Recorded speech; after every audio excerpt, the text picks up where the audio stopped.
Please take a second to subscribe, then like and share afterwards. We can really use your support. Thank you.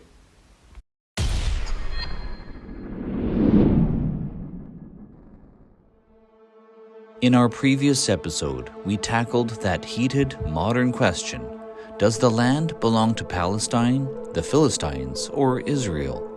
We saw the deep historical and biblical layers. But for the next few episodes, we're going to wind the clock back, not just decades or centuries, but millennia, to the very foundation of the Jewish nation. It is a stop at an Egyptian tomb. Back in 1890, archaeologists made a discovery that should have rewritten our history books. In the tomb of a provincial governor, they found a painting, 4,000 years old. It shows a caravan of foreigners, men, women, children, walking into Egypt. An inscription gives the name of their leader, Abisha, the Amu, and almost no one realized they might be looking at the face of Abraham. Before we begin, I want to be clear. What I'm sharing today isn't wild speculation. It's a case built from established archaeology, ancient texts, and scholarly work. The role is to connect dots that academic specialties often keep separate, because if this identification is correct, it changes everything. This wouldn't just be another artifact. It would be the only contemporary image of a biblical patriarch in existence. Not a Renaissance painting, not a medieval drawing, not an artist's imagination centuries later. We're talking about an Egyptian painter working around 1900 BC, documenting a real person he actually saw. Think about that. Every Sunday school picture, every Bible illustration, every children's book image of Abraham replaced by this 4,000-year-old painting. Scholars who dismiss the patriarchs as legend would have to reckon with a contemporary Egyptian document. The entire conversation about Genesis, about dating the patriarchs, about understanding their world would be reframed. So why isn't this common knowledge? Because most scholars have dismissed it as a coincidence, just another trader with a similar sounding name. Nothing to see here. But when you look at all the evidence, the linguistics, the chronology, the cultural details, coincidence becomes very hard to defend. The pieces fit together too well. Today, we'll build that case piece by piece. By the end, you'll see why I believe Abisha the Amu and Abraham the patriarch are the same person. And if I'm right, you'll never read Genesis the same way again. Let's start with the facts. At a site called Beni Hassan in Middle Egypt, archaeologists excavated tombs from the Middle Kingdom. One tomb, belonging to a governor named Kumhotep II, dated to around 1900 BC, has a remarkable scene. On one wall, a procession of 37 foreigners enter Egypt. They stick out immediately. They wear elaborate, colorful robes. The men have full, stylized beards, something Egyptians did not have. They carry bows and throw sticks, but they are not prisoners. They are peaceful visitors, and above them, hieroglyphs identify them as Amu, the Egyptian term for Semitic people from Canaan, and name their leader Abisha, chief of the Amu. The inscription says they are bringing stibium, a valuable eye paint, to trade. When discovered, some asked, Abisha sounds like Abraham. The timing is roughly right. Could it be? The scholarly consensus was a quick no. Just a coincidence, a common name, normal trade. For over a century, that's been the line. It shows us what someone like Abraham might have looked like. But what if we're not looking at someone like Abraham? What if we're looking at him? Let's start with the biggest hurdle, the name. Critics say it says Abisha, not Abraham.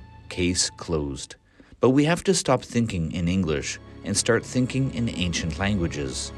The name Abram, before God changed it to Abraham, is Hebrew.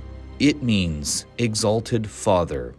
Ab means father. Ram means exalted. Now Abisha. In the ancient Semitic languages of that era, like Akkadian, which Abraham would have spoken, Ab still means father.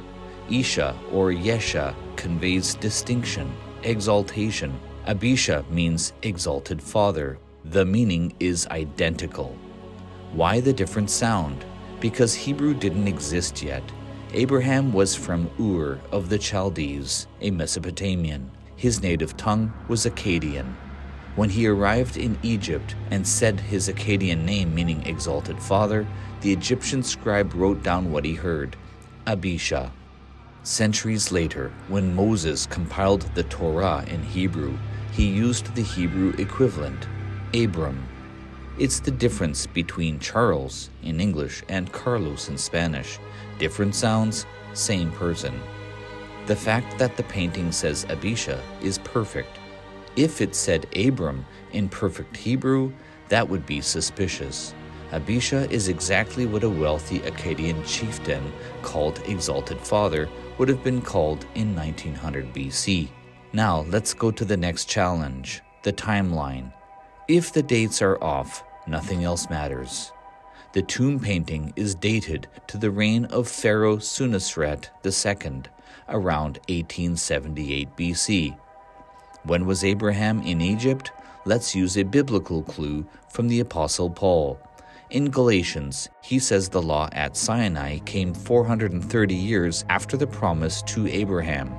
Using a standard early date for the Exodus, 1446 BC, and working back 430 years, we land at 1876 BC for Abraham's entry into Canaan.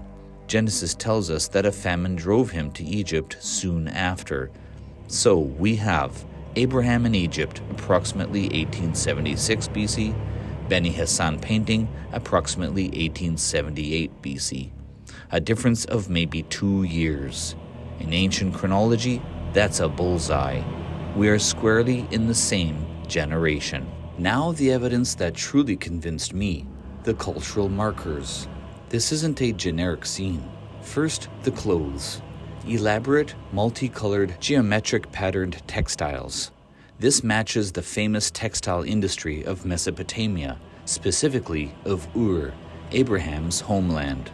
He was a wealthy urbanite. He would have dressed the part. Second, the beards.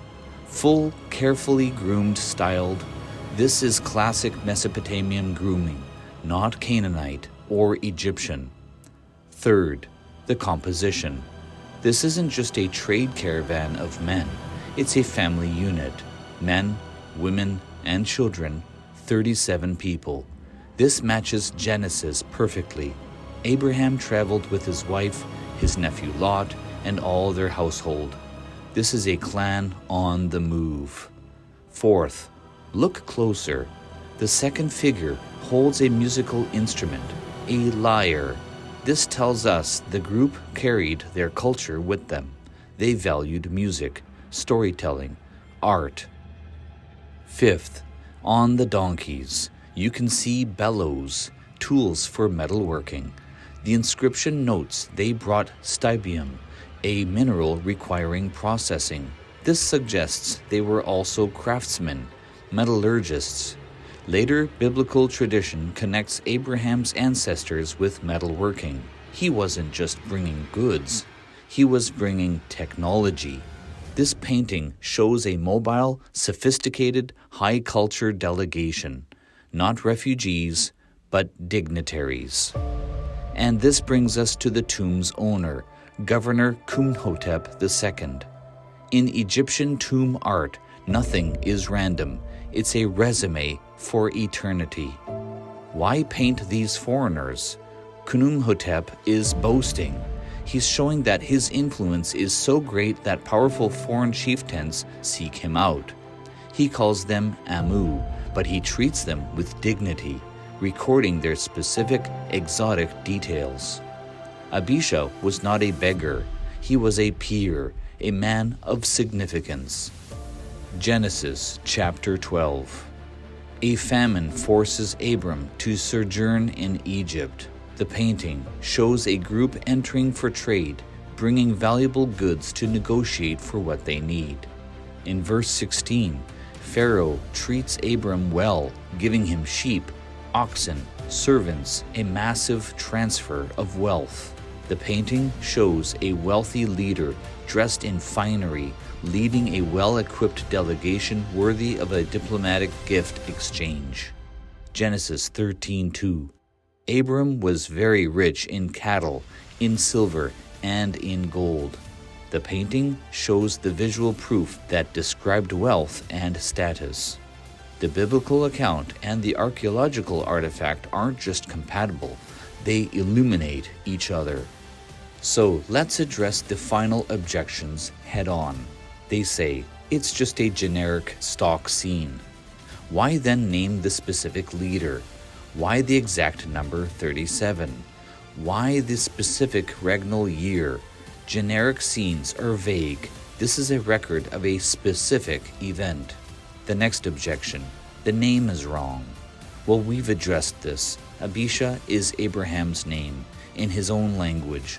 The meaning is the smoking gun. Another objection, the dates are messy. Ancient chronology is always messy, but the alignment we have, both independent timelines pointing to the exact same window, is extraordinary.